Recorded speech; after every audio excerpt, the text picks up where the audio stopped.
Voilà, je regarde le résultat de notre taille d'hiver. Alors, tout l'hiver, à chaque fois, je vous parle souvent de conserver ces fameuses brindilles couronnées qui portent la fructification. Donc la fructification, vous voyez, sur les brindilles couronnées, alors la brindille, l'œil à fruit de cet hiver, regardez ce qui, hop, il s'est transformé. On a nos fleurs. Donc toutes ces brindilles là qu'on a conservées pour cet hiver, on voit une brindille là, une deuxième, une troisième, vous voyez. Et donc le support de la fructification sur ces brindilles est assuré là. Après la taille, quand on finit sur des yeux à fruits, il y a certains professionnels qui disent toujours, quand on fait une petite taille trigème de rapprochement de charpentière, nous disent toujours qu'il ne faut jamais finir sur un œil à fruits parce que les yeux à fruits coulent, parce qu'ils ont trop de sève brute. Là, vous avez la preuve, c'est totalement faux. Vous voyez, on finit sur des yeux à fruits, regardez, les fruits sont en train de se former là. Et ils vont pas couler. Hein. Voilà, on a toujours nos fameuses coursanes sur les côtés.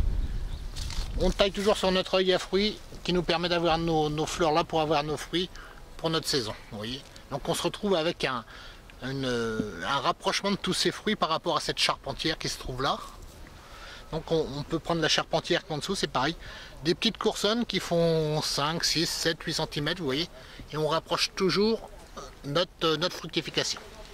Voilà. Encore un autre spécimen, on voit toujours le même principe. Nos charpentières à gauche, à droite, notre fructification, nos brindilles couronnées. Vous voyez, sur ce spécimen, on a tout. Nos brindilles couronnées, nos fruits qui se partent directement de nos lambourdes. Voilà. Donc bon, si on a conservé un petit peu plus de fruits que prévu, mais ça c'est pour le gel déjà c'est pas mal, parce que peut-être que par exemple un fruit comme ça va avoir pris le gel de cette semaine, mais ces fruits là-haut, ces fleurs qui ne sont pas encore ouvertes vont nous assurer le remplacement des fleurs qui étaient déjà ouvertes, c'est-à-dire des fruits qui auront peut-être gelé.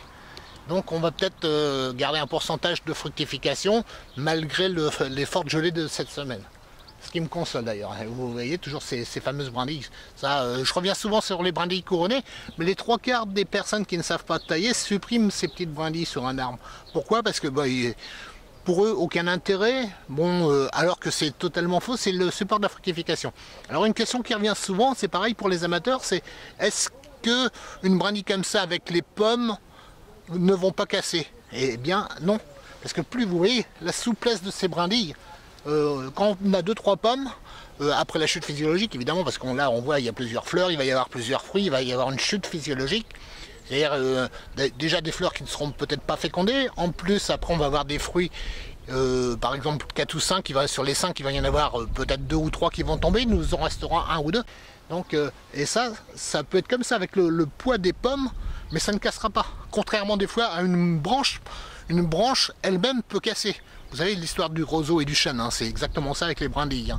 C'est-à-dire que avec le vent, le roseau se couche mais ne plie pas, ne rompt pas, alors que le chêne ne va pas se coucher, mais arrivé à un moment il va se casser. Donc les brindilles c'est exactement le même principe. Hein. Avec les fruits ça peut faire un peu n'importe quoi, mais ça restera toujours sans se casser.